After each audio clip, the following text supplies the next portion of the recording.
Review Val Kilmer as rock legend Jim Morrison in The Doors. A naive young American becomes a teacher in China in Iron and Silk. And rodeo rider Scott Glenn tries to settle down in My Heroes Have Always Been Cowboys. It's all coming up next on Siskel and Ebert.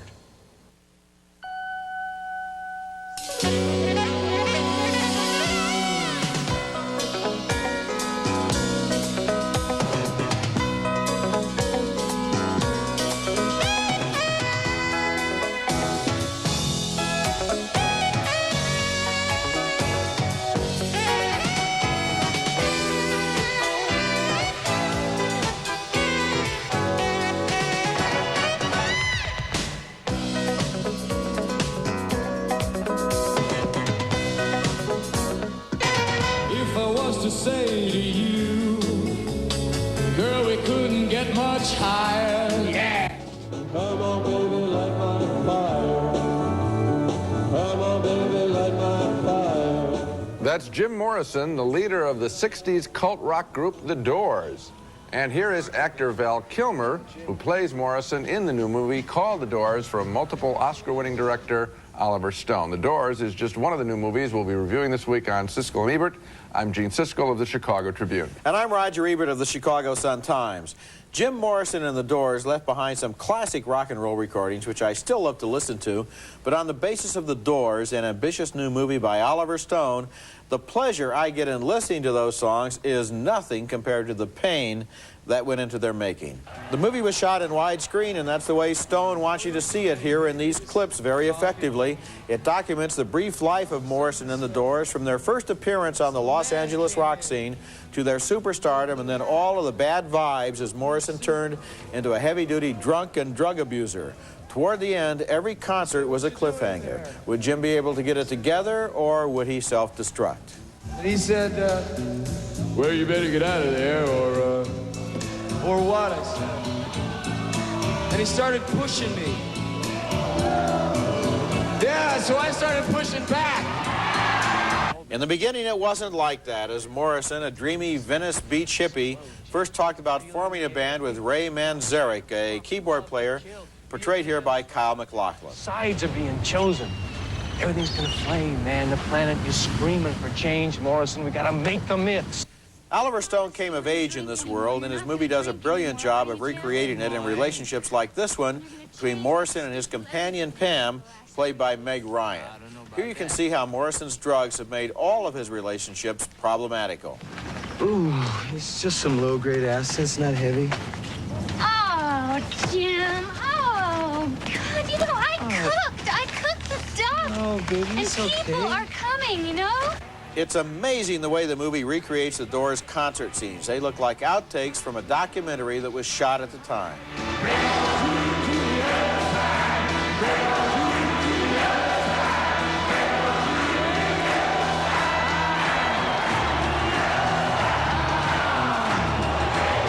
The crowd scenes there have an amazing impact, and this is one of the most realistic-looking rock movies ever made. But sitting through the decline and fall of Jim Morrison is not a pleasant experience, and the last hour of The Doors is like spending several weeks trapped inside the party from hell. Drugs turned Morrison into a narcissistic, selfish, deceptive monster whose ego made life miserable for everyone around him. That creates a paradox. This is a brilliant movie about a person I would rather not have met. I have great admiration for many of the elements in the film, including Val Kilmer's heroic performance as Jim Morrison. He looks so much like Morrison that it's eerie, but he's also completely convincing in the role. I also like Kathleen Quinlan's work as a weird rock journalist who feeds Morrison's fantasies. And Oliver Stone's achievement in recreating this period of time, including the rock concerts, is astonishing. The Doors is a very well-made movie about some terrific music, but the misery of its hero makes it truly painful to watch. You know, I didn't suffer that much, except in his relationship with the Pamela Corson character played by Meg Ryan, which I thought was, I guess, so unhappy that it wasn't really worth watching. But the rest of the picture is a musical experience, which is really what I think I took out of it. It was a pleasure to revisit the times. I felt like I was given a ticket back to the 60s, and I enjoyed it. I enjoyed being there, watching the music, seeing it created, seeing the spirit of the 60s recreated, the positive spirit of people taking chances. I really thought it was a terrific film. You've just given a wonderful review of the first 20 minutes of the film. What about what Jim Morrison goes through in this movie? His obsession with death, his completely sadistic and uncaring treatment of everyone around him, the way that they start reacting to him with passive-aggressive hatefulness, so that the passive-aggressive hate, so that the people in the band in the background who are playing while he's singing look at him as if they would like to kill him. What about the audience as he kept waiting for hours? What about the painful spectacle of him embarrassing himself in public while drunk and exposing himself? Is that the spirit of the 60s? I don't think, well, you know what? People did awful things, sure. They were drug-influenced and drunk. But what about this guy? He was more than drug-influenced. He was on a complete death trip. Well, okay, I saw that, but I enjoyed the music that was created during that period. Well, then you should get the soundtrack album. I did actually buy 2 records from the film. I enjoyed the film thoroughly. I'm not exactly sure what we're arguing about here. We both liked the movie. I think I'm not going to give it thumbs up. No. You call his performance brilliant? Yes. And the recreation of the rock music brilliant? And you're not going to recommend that people see this? I think it's a pretty unpleasant experience. But you wouldn't want them to see the brilliant things in the film? Listen to the music. I admired a lot of the things in this movie, but the problem is, by the end of the film, it's really a downer. I mean, in a bad way. But wait a second. There are people. It's documented the guy died at the age of 27. That's right. Okay, so obviously he told the story straight. Is the story's unhappy straight? We've been arguing for years that we want pictures not to be... It goes on and on, Gene. It goes on and on and on. After a while, you just want to cover your eyes. You just don't want to see this guy destroying himself and those around him any longer. It's too painful. If you have any empathy at all, you want to draw a cloak of mercy over this scene. Well, actually, it sounds like you got deeply, deeply involved in the picture, as did I. Well, more deeply than you, apparently. You like the music. Oh, I liked the music, and I cared about the performance. Val Kilmer was great. Listen, obviously, I think this movie is going to trigger a lot of interest in the music of the Doors and in Jim Morrison. There are many tapes and laserdiscs available for showcasing their performances. I think the best is the Doors live at the Hollywood Bowl, a complete record of their 4th of July concert in 1968. It's the only complete concert ever filmed of the band, and Morrison is in top form right at the start with the song When the Music's Over, with its signature long-format run-on hypnotic quality so typical of the Doors. When the music's over, turn up the light, turn up the light, turn up the light. Hey, hey. Also fascinating is a compilation tape called The Doors, live in Europe, also from 1968, when the band toured with the group The Jefferson Airplane. Here, in the introduction to the tape, Airplane members Grace Slick and Paul Cantor talk about the Doors' place in rock music history. They were one of the precursors of both the punk, the new wave, and the current, what would you call it, heavy metal, perhaps, explosion. The tape also contains the group's performance of the great song Love Me Two Times. Love me 2 times, I'm gone away. That's the best of the Doors. The worst is a compilation record called The Doors, Dance on Fire, which does a miserable job of illustrating the songs in a pre-MTV music video style, here ruining the fine Doors classic, People Are Strange. Women seem wicked when you're unwanted. Streets are uneven when you're down. So the Hollywood Bowl concert and the European tour tapes or discs are the ones to get. And I had a couple of reactions to seeing this real group in action. First is just how close Val Kilmer came to capturing the real Jim Morrison. It is a remarkable performance. And second, just how much I really appreciate the way this group expanded the running time of the typical rock music song. They did help liberate the music. And I want to make one more point on Val Kilmer's performance. It's very likely that Jeremy Irons will win as Best Actor for Reversal of Fortune, playing the real Klaus von Bülow. Yeah.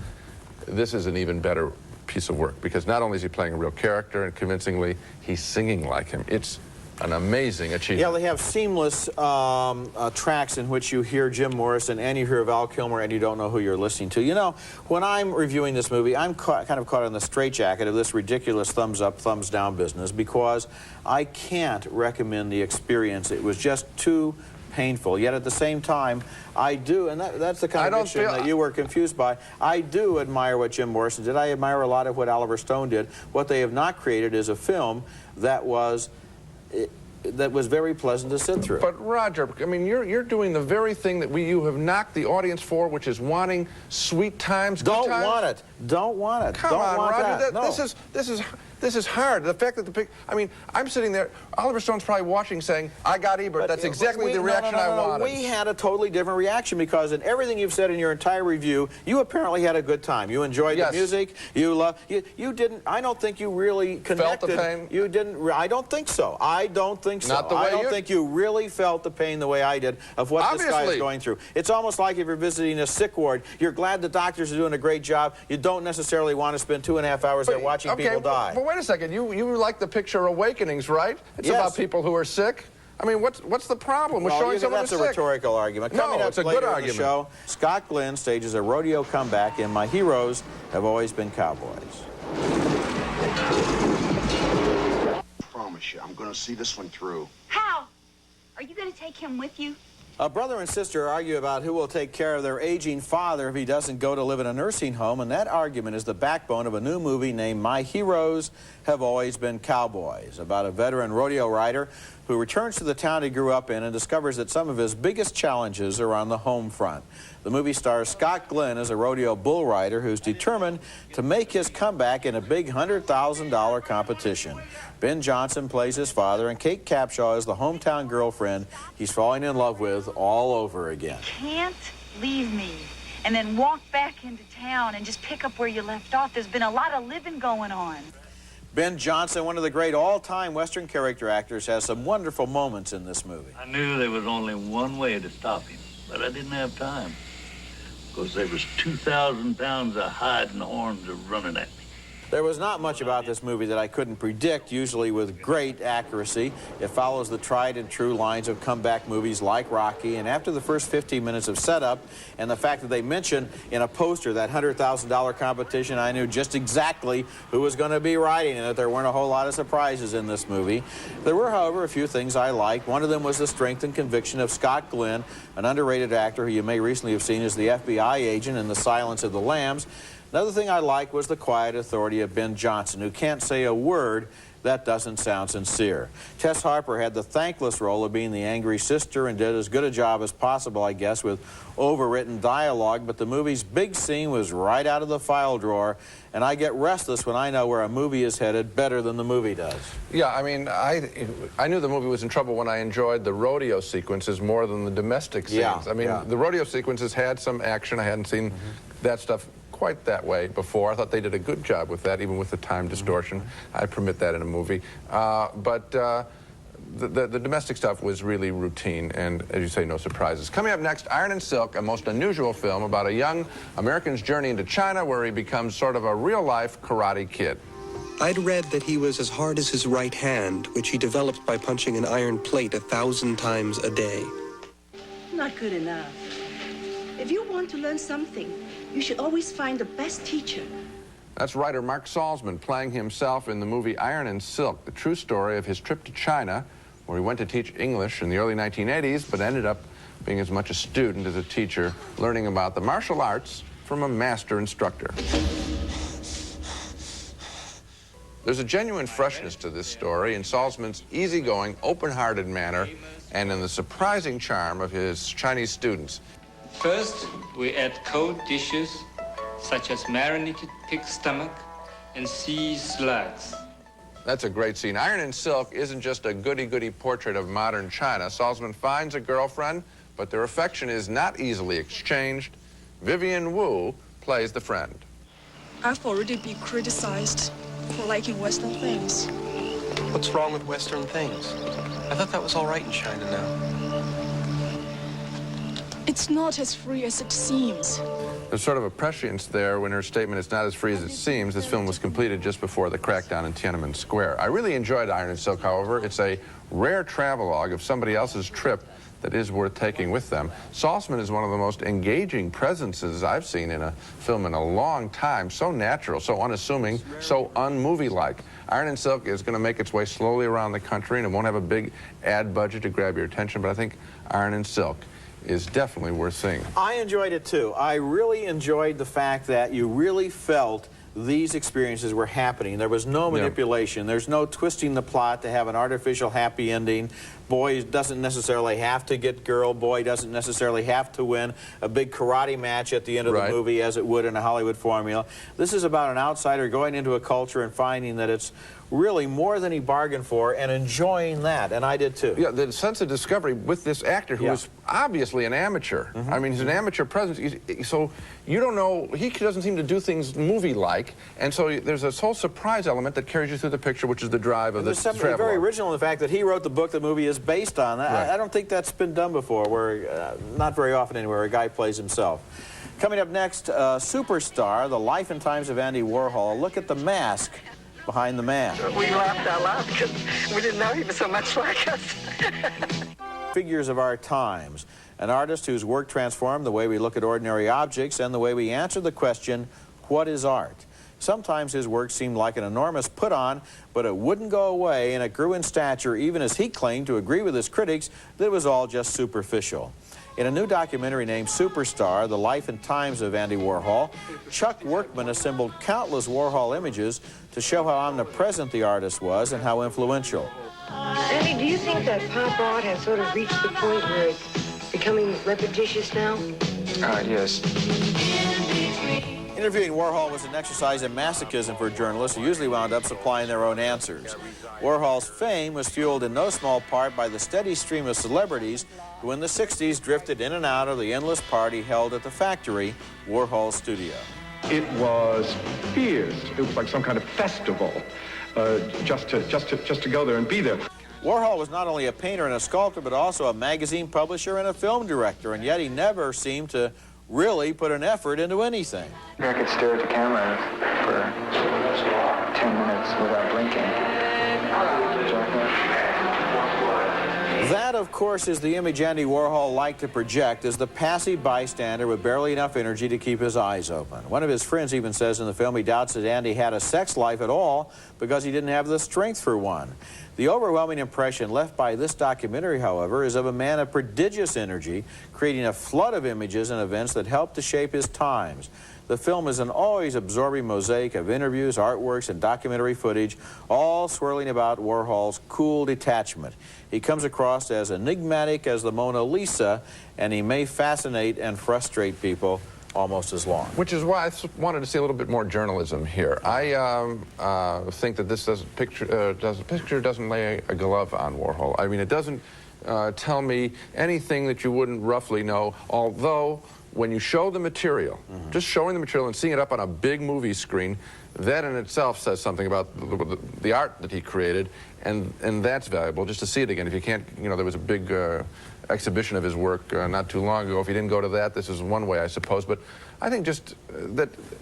Did you learn anything new about him, Roger? See, this is what's fascinating about the film to me, Gene. You're responding to Warhol the way he wanted people to respond to him. And he was so consistent for so many years, for 30 years, in never expressing sharp feelings and never saying anything very revealing.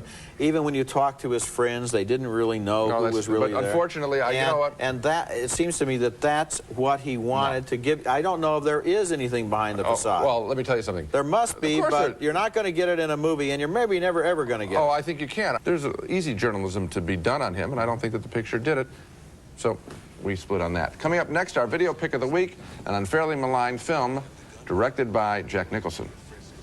Out on home video this week is The Two Jakes, Jack Nicholson's sequel to Roman Polanski's Chinatown, and this is a picture that sank like a rock at the box office when it first came out, but both Roger and I gave it a strong thumbs up, enjoying the complexity of its plot, with Nicholson directing himself in the role of Detective Jake Gittes, searching here for a lost love.